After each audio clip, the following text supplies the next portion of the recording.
là, on est sur le tableau de bord de Constructor. On va rentrer directement dans le vif du sujet et aller créer un devis, en se servant de la bibliothèque Batiprix. Donc pour créer un devis, rien de plus simple, nouveau devis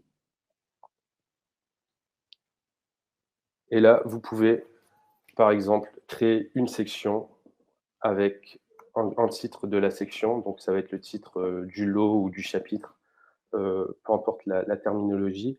Je vais créer un lot gros œuvre et je vais, chercher dans Batiprix la nomenclature Batiprix avec les dossiers. Donc là, je vais, en l'occurrence, aller dans gros œuvres.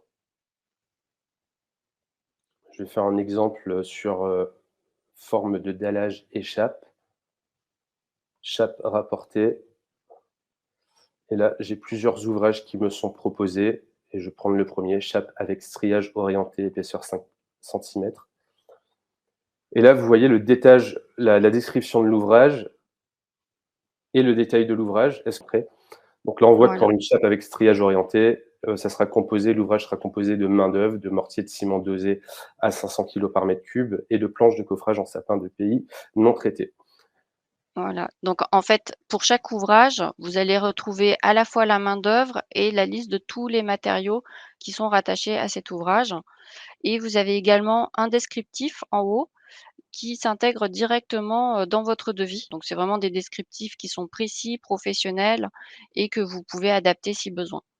Là, vous pouvez bien évidemment, désactiver, l'affichage de certains, ouvrages, même si Batiprix recommande, justement cette combinaison, de produits pour cet ouvrage, mais vous pouvez le désactiver, ça va mettre à jour votre déboursé sec et votre prix unitaire. Si vous le réactivez, ça se remet à jour également. Puis, vous pouvez l'insérer tout simplement dans le document, donc dans le devis et il sera présenté, comme suit.